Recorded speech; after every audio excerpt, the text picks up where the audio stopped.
ఈరోజు అనేక మార్పులు వచ్చాయి. ఈరోజు మీరు మాట్లాడుతూ చూస్తే భవిష్యత్తు విద్య ఏ విధంగా మారుతుందో ఇప్పటి నుంచి మీరు ఆలోచించాలి. ఒకప్పుడు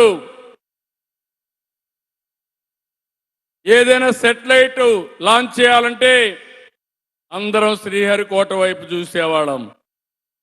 ఈరోజు ప్రైవేట్ సెక్టర్లో సెటిలైట్ లాంచ్ చేసి కమర్షియల్గా ఉపయోగించే పరిస్థితికి వస్తున్నాం. ఒకప్పుడు డ్రోన్ అంటే తెలిసేది కాదు. ఈరోజు డ్రోన్స్ కూడా డిఫెన్స్కి సివిలియన్ అప్లికేషన్స్కి వచ్చే పరిస్థితి వచ్చింది. మీరందరూ చూస్తే ఈరోజు వాట్సాప్ గవర్నెన్స్ ద్వారా 750 సర్వీసులు ప్రజలకు అందించే ఏకైక ప్రభుత్వం ఇక్కడుండే ఎన్డీఏ కూటమి. ఇది చూసి భారతదేశం కూడా రిప్లికేట్ చేసే పరిస్థితికి వస్తున్నారు. అదే సమయంలో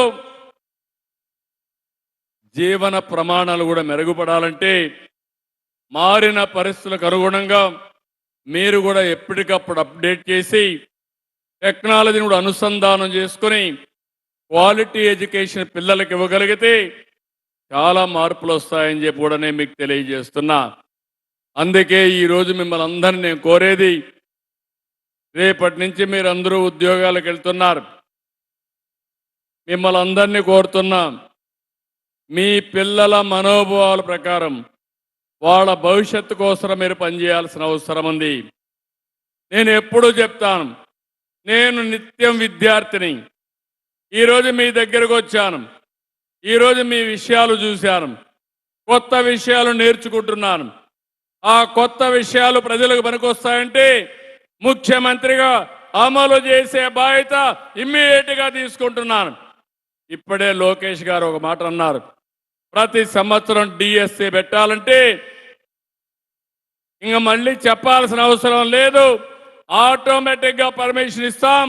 ఎన్ని ఉద్యోగాలు రిటైర్ అయితే అన్ని ఉద్యోగాలు ప్రతి ఒక్క సంవత్సరం నోటిఫికేషన్ ఉంటుందని మీకు తెలియజేస్తున్నా.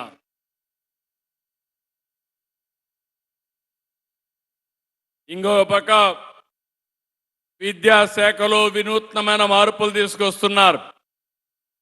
మొట్టమొదటిసారిగా తల్లిదండ్రులు ఉపాధ్యాయుల మధ్య సమన్వయం కోసం మెగా పేరెంట్స్ మీటింగ్ కూడా పెట్టారు.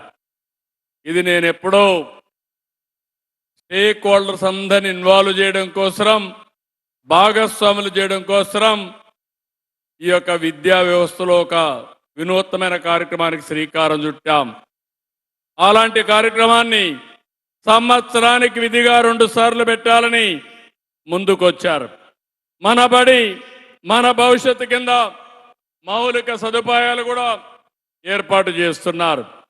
ఇంకో పక్కన 1 క్లాస్ 1 టీచర్ 9620 స్కూల్స్లో ఇది ప్రారంభించే పరిస్థితికి వచ్చారు.